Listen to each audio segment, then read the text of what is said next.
Hello there. The subject of genetic engineering within the Federation can be a touchy subject.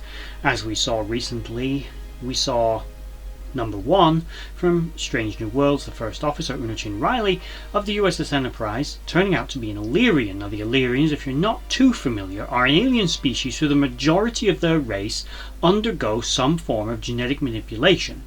Instead of basically terraforming a world to live on, they terraform themselves to live on that world. As a result, their entire species are genetically engineered. Now this, of course, goes against Federation law. But is that a just law? Now, the recent episode of Star Trek Strange New Worlds coming out of Universal Second was an excellent episode.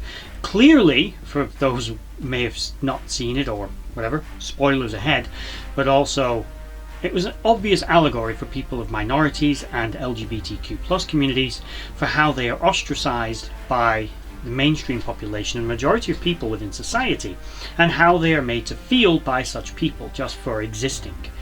And they did this extremely well, but I'm going to nitpick it in another way, which, to fully grasp the Federation's abhorrence to genetically engineered people, first of all, let's understand what a genetically engineered person is. So the history of genetic engineering amongst humanity goes back a long way. The ancient Spartans practiced a version of it.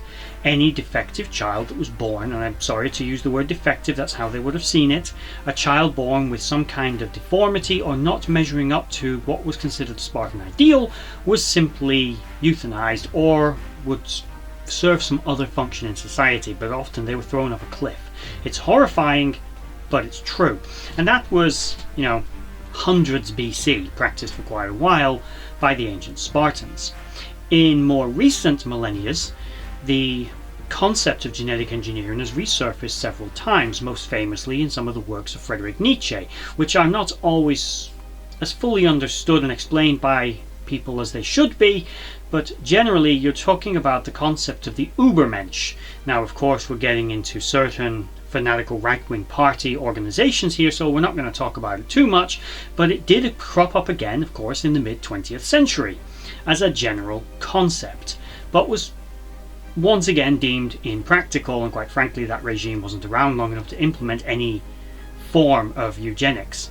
Later we see in universe, of course, the eugenics wars. Now these are taking place in the late 20th century, and millions of people would die and many millions more would suffer as a consequence of these. One of the most famous participants in the war was an augment named Khan Noonien Singh, who we also learned that Laan Noonien Singh is some form of relative of this character, which I think obviously it's not that common a surname, and the fact that she's such a prominent character, of course she's related to him in some way, but we'll find out what that means later.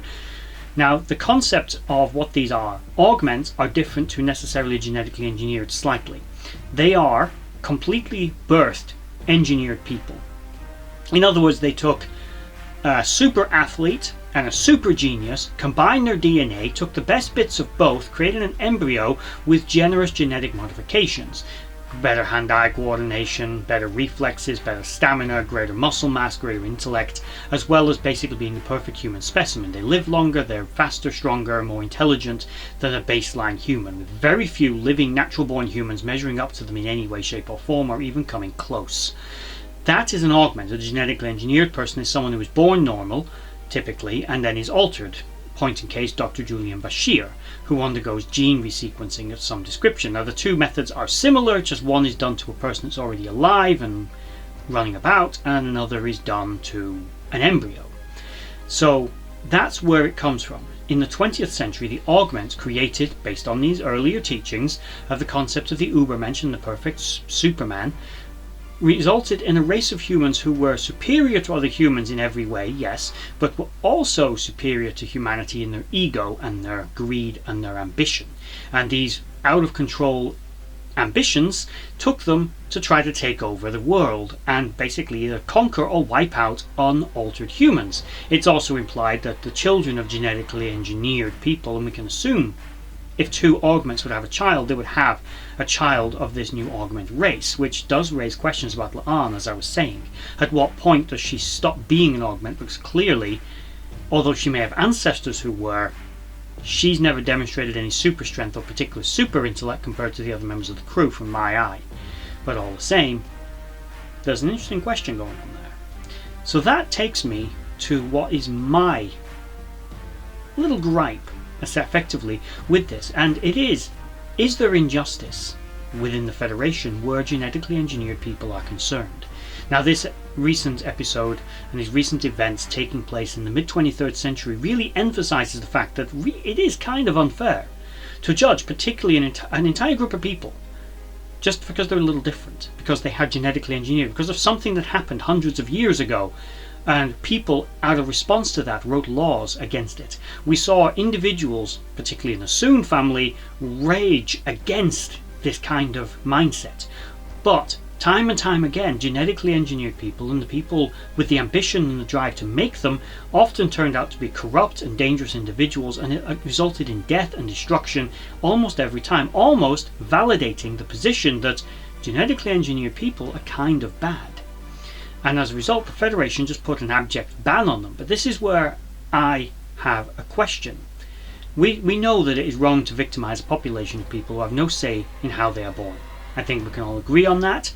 No one can help the way they were born. Now, yes, genetically engineered people weren't born that way, or at least unless you were an augment like Khan, you weren't. But if it's part of your culture, if it's simply done to you when you're a baby, how are you to blame? You're talking about the equivalent of people being born gay and being persecuted for that purpose, or someone who had, say, their foreskin snipped off at birth for religious reasons, something they had no say in, which some would argue is a form of mutilation. Some people would make many comments about that. The point is, do you blame the person that did it? Do you blame the person for having it? It's a tricky conversation, and it's something that they're exploring in the 23rd century. Now, they know they're not going to resolve it, because we know that by the time of Dr. Bashir and others, by the 24th and 25th centuries, these problems are still around. Maybe they're subdued a little bit, but they are certainly still prevalent, particularly amongst humans who have a great prejudice towards genetically modified people. Which kind of brings me to a thought I was having about Federation law concerning genetically engineered people. Now, I've covered how the Federation seems to have a double standards towards genetically engineered people before. If you're genetically engineered but you've got some kind of advantage they can use and you're under their control, they seem to be somewhat okay with you. But otherwise, they're not. Now, we know that other races within the Federation, such as the Denobulans, has stated, have dabbled with a certain degree of genetic engineering. Humans, however, will go as far as the only form of any form of genetic tampering has to be medical. This was established by some of the research originally done by Eric Soon, which led on to medical breakthroughs. Others were done later, but generally these are very minor, never really cosmetic, and have to be life-saving. And otherwise, they're not big on it. So that brings me to, again, the Denobulans. They're genetically engineered, they're part of the Federation, at least some of them have been. Now, I think the indication is that the descendants of genetically engineered people, or just a bit of genetic modification in your past, doesn't seem to affect your descendants, so you don't judge them. It's only the people who have the genetic modification. Now, there is a lot of prejudice, but it's always coming from humans. And here's my question. We see the judge advocates in the Starfleet, in the Federation, judging number one for being genetically engineered. One of them was human, one was Vulcan, and one was a Tellarite. But they keep referencing the eugenics wars. The Vulcans hadn't even really, they were barely aware of humans when the eugenics wars happened, let alone in any way affected by them. The Tellarites knew nothing about the eugenics wars. They didn't live through it. Their ancestry, their background has nothing like that. And as far as we know, very few, to be fair, none of the other Federation races seem to have a problem with genetic engineering. They've done it themselves, no problems. The Illyrians use it extensively, no problems. Now, of course, the Dominion uses it, but that's way in the future of this instance and probably a bad example. But they technically don't have an issue with it. Now, within the Federation, there's this prejudice against them. but it's based on human experiences with genetic engineering. Now, of course, Starfleet originated as a human organization, and sort of still is one.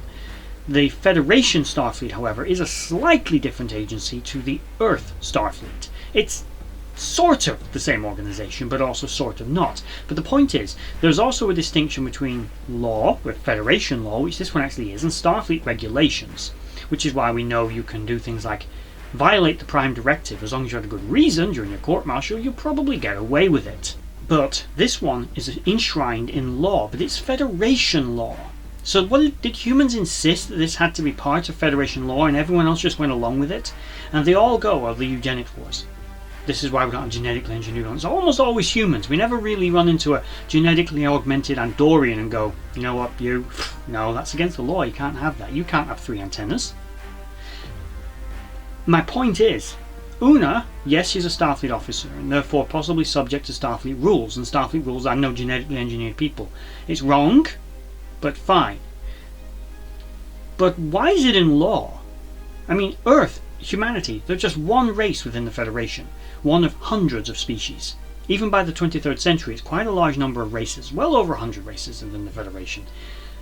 Why are they all going along with it? Why is it because of a human bad experience with genetic engineering that all the other races within the Federation have to be banned from exploring a type of science which could advance their race or their technology or whatever, or maybe even has medical applications, or in the case of the Illyrians, they utilize it in their form of exploring the galaxy, resulting in many Illyrians wanting nothing to do with the Federation and separating from it. In fact, Starfleet's interactions with Illyrians have historically since day one have been bad.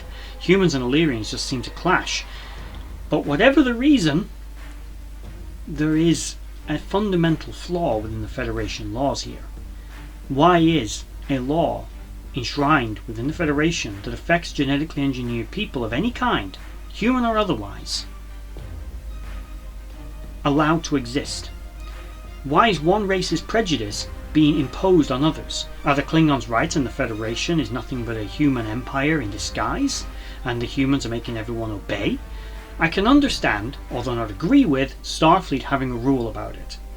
It's different, so it's in the same sort of ballpark as, right, you join in the military but you can't be too short, you can't be too overweight, you can't be too underweight, you have to have a certain body mass index, you can't be actually too tall, you can't be too old. These are reasons to be excluded, whether you agree with them or not. Militaries often do that, and Starfleet, of course, is not a military organization, is it? Is it? But this rule, this very, very primitive rule, this old law wrote centuries before the events of the 23rd century, or of any century that Starfleet exists, really, it's draconian, and it's imposed on non-humans, which is where I'm getting stuck.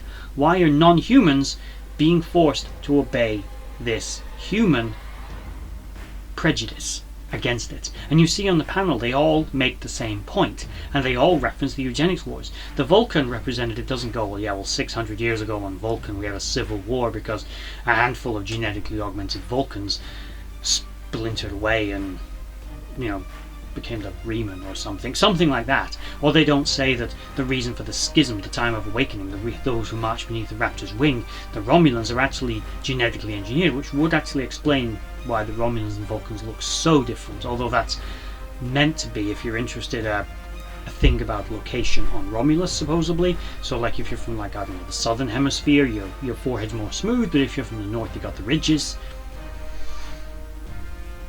Don't know, kind of weird, but I suppose it's an explanation. The point is, none of these races ever reference anything of their own history or culture as to why it's not like every member race in the Federation has had a bad experience with genetically engineered peoples and just goes say, yeah, fine, yeah, we're not gonna, I can't have genetically engineered people. The point is, it doesn't feel right. It feels like a prejudice. It feels like a human disgust, a human fear imposed on the rest of the Federation. And why then is that allowed to happen? I can understand within Starfleet, not agree with but understand, but within the Federation it doesn't make sense. It is something where the Federation severely needs to look at itself in the mirror and go, are we the good guys? Are we the ones on the side of angels here? Are we right? What do you guys think? Let me know in the comments below, because this one actually bugs me. It's why I've covered genetic engineering on this channel before, because the concept of selective breeding programs and genetic engineering and things like that it's a very dicey subject in general, which is one of the reasons it's been tackled in Star Trek. But generally speaking, the Federation is meant to be the good guys, and yet within any society there are flaws. But what's the reasoning behind them being allowed to impose a human fear on others? Why not turn around and say, you know what, you're all too emotional. Humans, especially you Andorians, you need to get control of it. If you're going to be part of this Federation, you need to meditate and learn to suppress your emotions. If you don't do that, or even make some kind of effort, if we don't see every citizen trying, then, you know, you're all going to get the cane. Imagine if Vulcans turned around and said that. It's inconceivable, but maybe an extreme example, but it's not really that different. So let me know in the comments below what you guys think. Where does the Federation's right to tell other races what to do based on a human prejudice begin and end? Was it conditional on the humans' membership in the Federation, or do you think that this rule has been experienced by others, so therefore everyone's like, yeah, you know what, it's probably for the best? What do you think? Let me know in the comments below. Like, share, subscribe, comment down below, and we're at the end of this episode. I'd just like to say a thank you to everyone for watching that video. I hope you enjoyed it. I really enjoy making these. If you did enjoy it, please consider giving a like, share, and a subscribe, and maybe checking out the other videos on the screen right now, and in the description box below there are links to my other social media accounts.